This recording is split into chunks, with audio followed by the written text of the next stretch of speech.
binge read un roman. Elle est la seule survivante. Du coup, j'ai les fesses dans le sable, pas très agréable. Première story time d'une nana solo à la plage. Enfin, je m'inquiète pour la protagoniste. Je suis pas certaine d'être à la hauteur. Un huis clos absolument génial.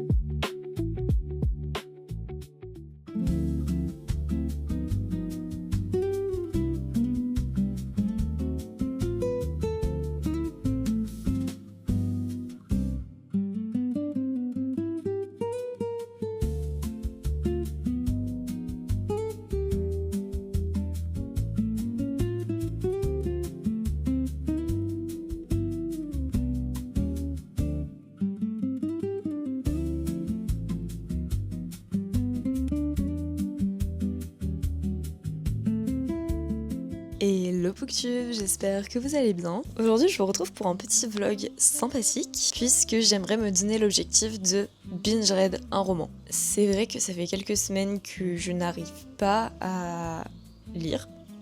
J'arrive pas tellement à me plonger dans un roman. Je suis désolée pour le bruit de la tondeuse. C'est violent là à cette heure-là, non? Ah non, il est presque 9h.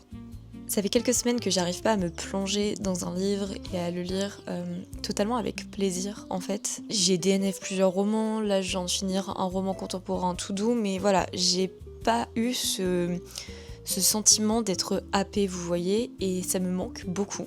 Et je sais que quand je lis un livre rapidement, en général, je suis hyper happée. Alors voilà, je sais pas si ça va être possible. En tout cas, je me suis calée cette journée exclusivement pour la lecture. Je ne vais pas écrire, je ne vais pas faire de montage. J'ai quand même 2-3 choses que je dois faire. Typiquement de la paperasse pour l'alternance, je peux pas le... Mais voilà, le reste de ma journée va se consacrer à promener Arès et lire. Donc je vous emmenais avec moi quand je me suis réveillée, là ça va un petit peu mieux, je pouvais pas vous parler il y a encore 10 minutes, mais je pense que je vais vous emmener en même temps un petit peu dans ma journée, vous montrer un peu grosso modo ma routine de vacances et tout. Ça commence très mal parce que j'avais prévu de me lever à 7h, mais je suis allée manger avec ma soeur et son chéri hier soir et mes nièces. Je suis rentrée vers, je sais pas, il devait être 23h30 et je me suis pas endormie avant minuit et demi, je pense. Du coup, j'avoue qu'à 7h ce matin, c'était pas trop possible. J'ai repoussé l'idée de me lever tôt et je me suis levée à 8h15. Là, il est 8h45. Je vais donc lire Celle qui sait de Riley Sager, alias une denrée rare sur le marché en ce moment. Je crois qu'ils ont tout juste relancé les réimpressions, mais voilà, j'étais tombée dessus par hasard et j'ai dit, bah, il me le faut, finalement. J'avais pas tellement réfléchi à l'acheter ou non, de toute façon je voulais le lire. Donc voilà, je pense que s'il avait plus été édité au format papier, enfin du moins pas dans les médias, je l'aurais acheté sur ma liseuse. Mais écoutez, c'est toujours sympa de l'avoir au format papier. Pour lire un roman en une journée, je me suis dit quoi de mieux que de lire un thriller, donc c'est ce qu'on va faire. Je pense que je vous donnerai le résumé un petit peu après, là je vais aller déjeuner, me préparer et voilà, je vais vous parler un petit peu dans de meilleures conditions. En tout cas, j'espère que la vidéo vous plaira et moi j'ai plus qu'à vous souhaiter un très bon visionnage.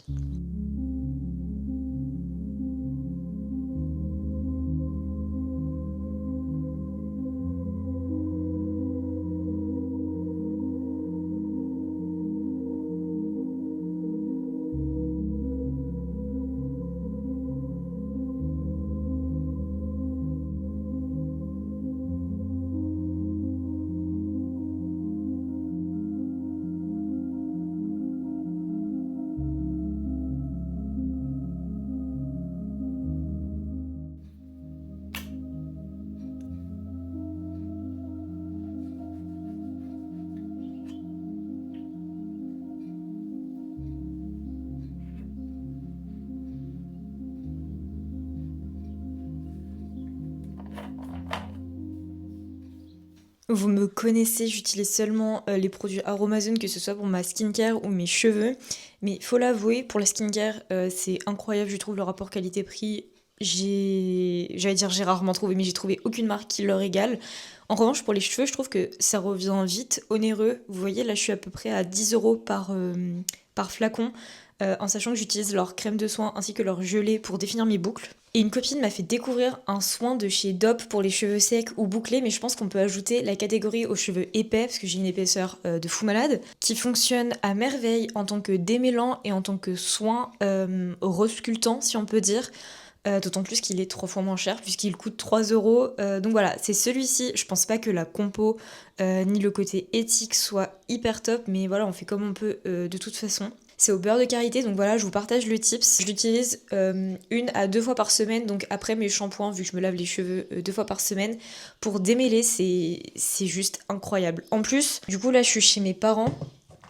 Et bon, j'ai une brosse exprès pour les boucles, mais j'ai surtout un peigne à Paris pour les démêler exprès sous la douche parce que ça casse moins les boucles, ça les abîme moins, mais voilà, là j'ai oublié. Donc je suis obligée de les démêler à la brosse. Donc c'est vrai que quand il n'y avait pas le produit, bah ça tirait quoi. Et je voyais que mes cheveux étaient tout plats, tout crépus en fait. Et avec ce soin, c'est beaucoup mieux. D'autant plus que c'est un soin sans rinçage, donc vous les lavez, vous le mettez, et ensuite vous brossez et vous avez plus qu'à sortir de la douche. Enfin vraiment, c'est incroyable. 3 €, je trouve que c'est plutôt bien rentabilisé. On est deux à l'utiliser avec ma mère. Donc voilà, je voulais juste vous partager ce petit tips.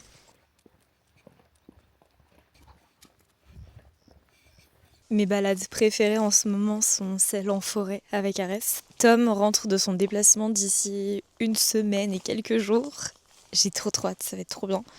Et dans 2 semaines, on est à la montagne. Enfin montagne, pas vraiment montagne, mais que des coins avec des forêts, des lacs, des rivières. On a tellement hâte, je fais qu'y penser tout le temps. Je suis sûre qu'Arès va kiffer, ça va être trop bien. Mais je sais pas, je trouve que la forêt c'est tellement genre apaisant et il y a toujours une atmosphère différente dans une forêt.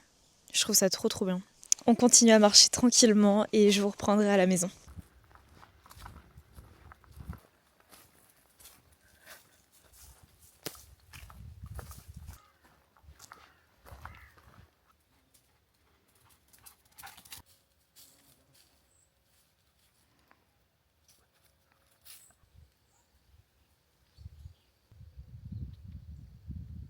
Je viens de rentrer et en marchant, je me suis dit que ça pourrait être sympa de faire quelque chose, c'est de découper ma lecture. Il me reste des post-it que j'avais pas fini sur un autre livre qui sont rose très clair, presque beige. Je me dis que comme ça me fera des petites délimitations, des sortes de paliers objectifs à atteindre et ce sera peut-être plus simple du coup de me motiver à lire longtemps. Vous voyez ce que je veux dire? Je sais pas. En tout cas, dans ma tête, c'est très clair.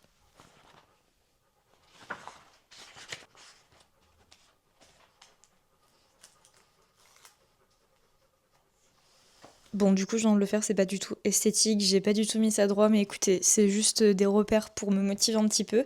Et en le faisant, je me suis rendu compte que c'était un peu ambitieux comme challenge quand même, hein. Le bouquin fait plus de 500 pages. Il en fait 525, je crois, enfin 523, un truc comme ça. Ouais, ça me paraît un peu complexe d'arriver à tout lire. Enfin, je sais pas, en fait, qu'est-ce qui m'a pris? Du coup, ça fait un post-it à peu près tous les 60 pages, c'est environ ce que je lis en 1 heure. Donc, ce qui fait que là, je lis au moins. Bah non, mais ça va pas être possible en fait. Bon, écoutez, parce qu'en fait, il est déjà 10h40, donc je sais pas. On va voir. Là, je vais me faire un petit latte.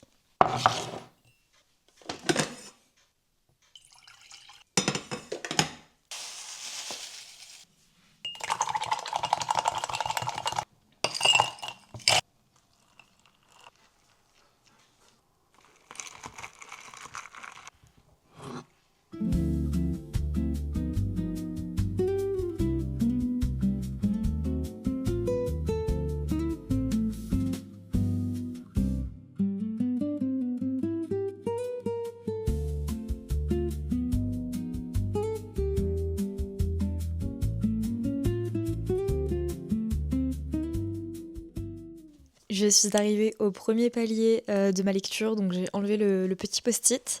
J'aimerais du coup vous donner un petit peu le résumé et l'ambiance du roman. Lors d'une nuit sanglante en 1929, il y a eu un massacre atroce, celui de la famille Hope. La plupart des gens sont persuadés que c'est Leonora, la fille cadette, il me semble, qui a assassiné toute sa famille puisqu'elle est la seule survivante. Mais la police n'a jamais pu le prouver. À l'époque, Leonora a nié toute implication dans le meurtre de sa sœur et de ses parents. Mais depuis, elle n'a plus jamais quitté le manoir qui se situe du coup en bord de falaise. Si vous avez vu un peu passer des trucs sur les réseaux, je pense que vous savez de quoi je parle. En 1983, une jeune femme, jeune aide-soignante à domicile, Kit McDear, va devoir s'occuper de Leonora puisque la femme a maintenant 73 ans je crois ou 71 je sais plus, enfin bref, elle ne peut plus s'occuper d'elle-même puisqu'elle a fait plusieurs AVC à la suite. Ce qui est étrange c'est que la précédente infirmière qui s'occupait de Leonora a pris la fuite sans dire à personne pourquoi, ni où elle allait, elle est juste partie en pleine nuit. Je vous l'ai dit, Léonora a fait plusieurs AVC, elle ne peut donc plus communiquer, en tout cas pas par la parole.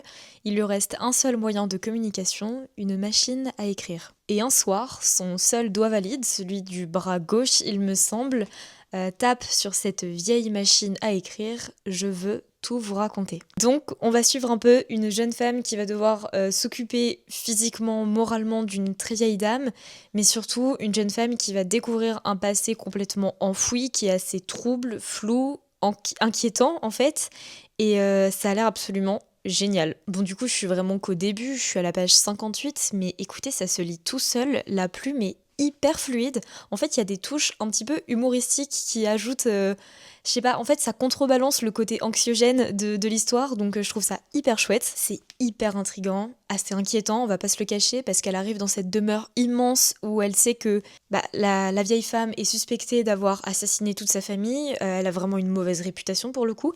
Mais on apprend petit à petit que la protagoniste, du coup, Kit, n'est pas tellement innocente que ça.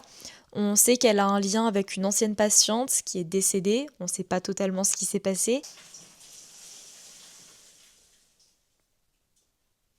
Sans compter que je trouve que les descriptions sont assez bien amenées. C'est vrai que je sais qu'il y a peu de personnes qui aiment les descriptions dans les romans, qui préfèrent quand il y a beaucoup de dialogue. J'avoue que moi je trouve ça essentiel pour se plonger dans un roman, particulièrement un thriller, parce que c'est là en fait que vous allez pouvoir vous imaginer en fait une ambiance un peu macabre, un petit peu inquiétante, gloomy, etc. Et là je dois vous avouer que je m'imagine parfaitement la demeure au bord de la falaise, c'est vraiment hyper bien amené, donc écoutez, beaucoup de positifs pour le moment même si je suis qu'aux premières pages, j'ai très très hâte de le continuer, je vais continuer là maintenant, de toute façon il est que 11h30, donc je suis trop contente en vrai, ça me plaît beaucoup.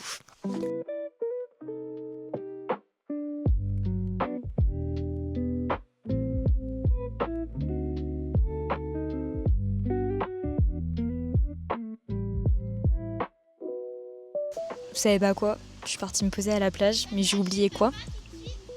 Ma serviette. Trop la honte. Enfin, pas la honte, mais pas pratique du tout. Du coup, j'ai les fesses dans le sable, pas très agréable. J'ai atteint mon deuxième palier à propos de celle qui sait. Écoutez, ça fait un petit peu épistolaire avec ce que Léonora tape à la machine à écrire. Et j'aime beaucoup. J'adore la calligraphie un peu, enfin le côté, ouais vraiment, ils ont changé la police d'écriture pour que ça fasse vraiment comme si c'était quelque chose de tapé à la machine à écrire. C'est un peu comme si elle écrivait son mémoire de ce qu'elle a vécu c'est une quinzaine d'années, je crois, un truc comme ça, 17 ans. Jusqu'à aujourd'hui, bon j'en suis qu'au tout début donc je connais pas toute son histoire mais je trouve ça trop chouette à lire. Et il vient de se passer une scène assez rigolote, c'est que la protagoniste du coup, Kit, vient de faire la visite de la maison du crime avec une autre des personnages secondaires qui est la femme de ménage. Et ça faisait un peu comme dans un Cluedo parce qu'elle lui présentait en fait les endroits où il y a eu les meurtres de sa famille et c'est un peu dans telle pièce, tué de telle façon avec telle arme et c'est pas présenté comme Cluedo du tout mais ça m'a fait beaucoup penser. Du coup j'adore vraiment ce que je lis. Là je me suis préparé un petit sandwich pour ce midi. Je vais manger, il est 13h là, donc je vais manger maintenant. Et je sais pas si je vais rester très longtemps du coup vu que j'ai pas de serviette parce que c'est vraiment pas très agréable. Mais écoutez, au moins je vais profiter un petit peu du soleil et lire en maillot de bain sur la plage.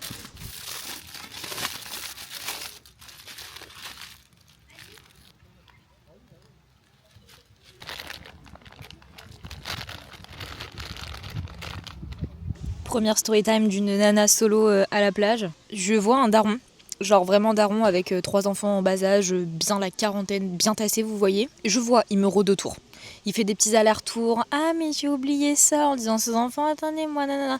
Il me jette des regards en coin, mais vas-y, j'ignore, je suis en train de bouffer mon sandwich et mes chips, tu vois. Et là, il repasse pour de bon devant moi pour partir avec ses enfants. Bonjour mademoiselle.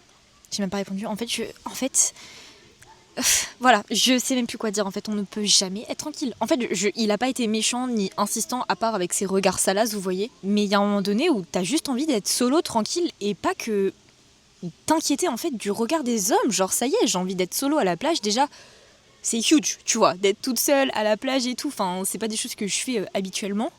Je vais pas au cinéma toute seule, je vais pas au resto toute seule. Enfin, dans les cafés, pourquoi pas. Mais bref, vous voyez ce que je veux dire. Je suis toute seule, déjà, je prends sur moi pour être toute seule dans les endroits publics. Et ce type, il vient me zioter comme ça, en fait, non, ça me saoule. Puis je peux vous dire qu'il y a une petite dame à côté de moi, il lui a pas dit bonjour, vous voyez. Enfin, en fait, bref, ça m'agace. Les hommes. Les hommes, c'est bien résumé la situation.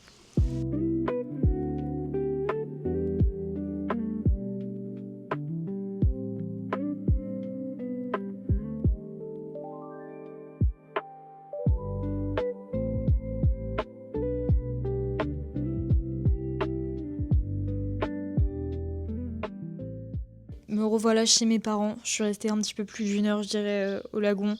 Mais en fait, je sais pas, je me sentais pas hyper à l'aise. D'autant plus que je pouvais pas aller me baigner vu que j'avais pas de serviette. Enfin, avec le sable, ça aurait trop collé et tout.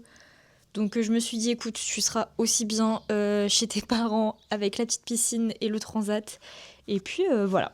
J'ai quand même réussi à lire les 60 pages, enfin l'objectif, enfin comment je peux appeler ça, j'en sais rien. Bref, j'ai lu la délimitation suivante sur le livre. Ce que je peux dire, c'est que waouh, c'est anxiogène. C'est très sombre, ça se passe beaucoup la nuit en plus, vous voyez, donc ouais, je suis assez anxieuse quand je le lis en fait. Enfin, je m'inquiète pour la protagoniste. Surtout qu'elle commence à voir des choses, à entendre des choses, et elle se pose plein de questions auxquelles elle n'a pas réponse, et elle ne peut pas avoir de réponse. En tout cas, pas maintenant.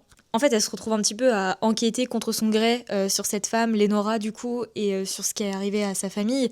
Parce que, enfin, on s'en doute bien, ce n'est pas Lénora qui les a tués. Enfin, en tout cas, je l'imagine. Et après, peut-être que ça va être ça, le plot twist. Finalement, elle les a bien tués. Mais voilà. Et puis, elle se retrouve également à devoir lire les mots de Lénora sans même le vouloir, en fait. Parce que c'est un peu une curiosité morbide qui l'habite. Elle a envie de savoir et de comprendre ce qui se passe dans ce manoir, mais en même temps, ça lui fait tellement peur qu'elle a pas envie. C'est un peu de la fascination, vous voyez. Elle est tellement Elle est tellement impressionnée qu'elle a envie de découvrir, même si elle est terrifiée. Du coup, je trouve ça très très chouette. Je pense que là, je vais me reposer un petit peu au soleil pour lire les 60 pages suivantes. Ensuite, je retournerai à l'intérieur, mais j'aimerais bien profiter encore un petit peu de l'extérieur pendant que la canicule n'est pas encore là. Parce que oui, on arrive à notre quoi, quatrième vague de canicule, un truc comme ça. L'avenir me terrifie. Si vous saviez, enfin, je fais partie de ces gens qui sont hyper anxieux par rapport au climat. Et c'est un nom d'ailleurs, je crois, je sais plus. Et c'est vrai que c'est quelque chose que j'ai du mal à gérer. Et je sais qu'on est nombreuses dans ce cas-là, mais je sais pas si vous avez des solutions. Moi, j'avoue que ça me terrifie. Bref, on va pas y penser. Je vais continuer à lire ma lecture, pour laquelle j'ai très très hâte de me replonger dedans. Et ouais, je passe vraiment un bon moment.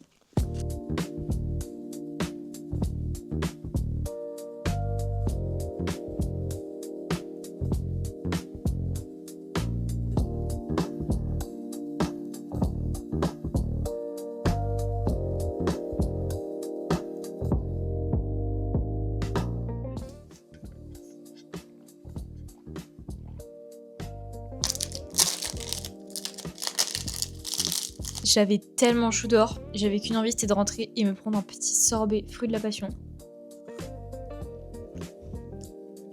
Non, reste, c'est pas pour toi. J'ai ravancé, du moins j'ai relu encore une fois jusqu'au post-it, donc je suis arrivée à la moitié du roman, même un petit peu plus d'ailleurs. Écoutez, il y a eu un retournement de situation que j'ai pu voir venir, mais je sais qu'il va y en avoir un autre derrière et je comprends pas comment, ni ce que ça va être. Donc j'adore, vraiment ça me surprend, ça se lit vraiment tout seul, enfin c'est quand même fou. Je veux dire, je lis depuis ce matin, là il est 15h30 et je m'en lasse pas quoi. En revanche, ce que je peux noter, c'est que c'est quand même assez contemplatif, comme je disais, il y a quand même pas mal de descriptions. Et voilà, je pense que ça peut pas plaire à tout le monde. Et typiquement, si je l'avais lu en plusieurs fois, je sais pas si j'aurais autant accroché parce que c'est trop long, vous voyez. Alors que là, de le lire en une journée, je suis hyper happée et j'ai envie de tourner les pages toujours plus vite. Donc c'est très positif d'avoir choisi ce livre pour cette vidéo aujourd'hui. C'est 24 heures de lecture entre guillemets. Donc ouais, très très contente de le binge read. J'espère arriver à le finir en vrai aujourd'hui, ça serait trop chouette. Mais bon, on verra bien si c'est possible. Je suis à la page du coup 247 et il en fait 525 comme je vous disais. Donc on verra bien ce soir selon ce que j'aurai réussi à lire.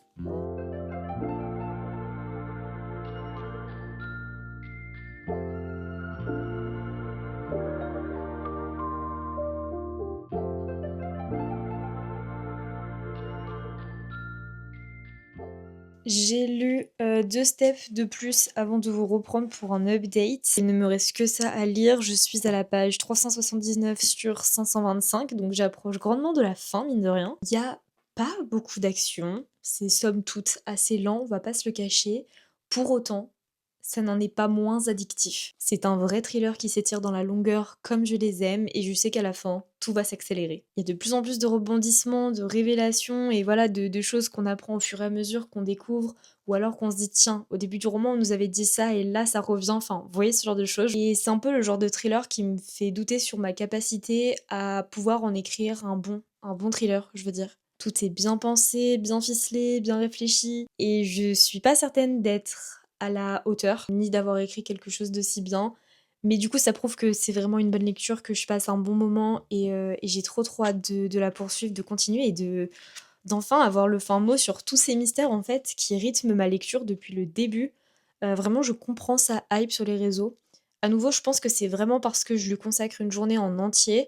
Je sais pas si en le lisant sur plusieurs jours, j'aurais autant accroché. J'avoue que je sais pas trop, mais écoutez, le principal c'est que actuellement, je passe vraiment un excellent moment. Il me reste genre 150 pages, quelque chose comme ça, et c'est absolument génial.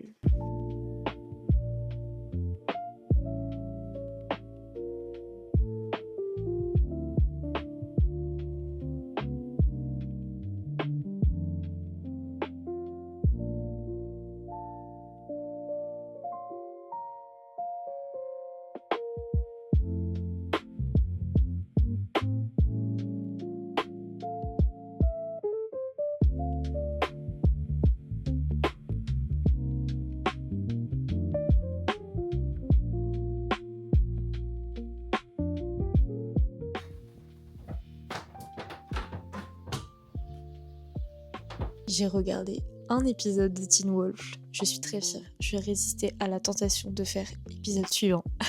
Là, il est 21h et je suis à la page 270 précisément de Celle qui sait. Il me reste vraiment rien du tout, donc 55 pages. Je vais le finir maintenant et je pense que j'aurai probablement le temps et l'énergie de vous faire un update final. C'est quand même dingue. J'ai lu un bouquin de 500 pages là en une journée. Bon, après, j'ai fait que ça. Mais écoutez, petite fierté.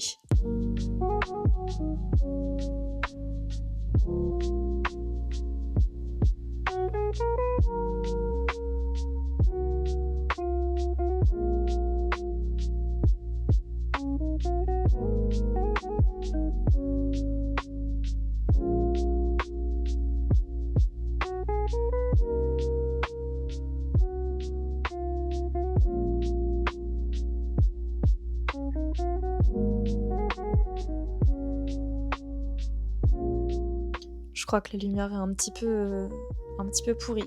Écoutez, il est 22h presque et je viens de terminer Celle qui sait. C'était un huis clos absolument génial. Je vous ai quand même beaucoup détaillé mon avis au fur et à mesure de l'histoire, donc je pense pas tellement me répéter, enfin ça servirait pas à grand chose. Mais cette fin, waouh, c'était intense. J'avais bien prédit le fait que ça allait s'accélérer sur la fin, mais en vrai rien d'étonnant dans les thrillers, c'est souvent comme ça. J'adore quand il y a des retournements de situation jusqu'à la fin, genre vraiment la toute fin, vous voyez. Quand tu penses que tout est réglé, mais en fait, bam, retournement de situation, vous voyez. On rajoute une couche de plot twist ou alors on répond à des questions auxquelles on pensait plus. Enfin, je pense que vous voyez un petit peu ce que je veux dire, mais je l'ai trouvé vraiment archi bien ficelé pour le coup et ça, je pense que vous l'aurez compris. Encore une fois, je dirais peut-être que c'était long, ça ne m'a pas dérangé du tout, loin de là, mais je me dis, pour un thriller, plus de 500 pages, ça commence à faire et je pense qu'il pouvait être raccourci. En revanche, ce qui lui sert aussi, c'est voilà, construire, pas un world building, mais voilà, un cadre crédible, pouvoir s'attacher aux personnages également, enfin voilà, tout ça c'était hyper bien réalisé, donc en soi j'ai rien à redire. Et bien voilà, je crois que cette vidéo touche à sa fin. Je pense qu'elle sera beaucoup plus courte que les autres, mais écoutez, au début je voulais faire un vlog lecture sur un peu genre 24 heures, donc pour lire 2 livres, pour qu'il y ait 2 livres dans la vidéo. Et après je me suis dit, mais en fait Adé, t'as envie de le faire sur une journée, fais-le que sur une journée. C'est pas grave si ça dure moins longtemps, c'est pas grave s'il y a moins de contenu. Je voulais vraiment pas créer de moment exprès pour cette vidéo et voilà, ça me faisait plaisir de la filmer comme ça, de façon assez simple. Donc j'espère qu'elle vous aura plu également. De toute façon, je fais ça pour kiffer aussi à la base, donc je me dis que si moi je kiffe, mon kiff va ressortir à travers la caméra et vous allez forcément kiffer, non? Bref, je m'arrête là pour aujourd'hui. J'ai plus qu'à vous souhaiter plein de belles lectures et je vous dis à la prochaine pour un prochain vlog.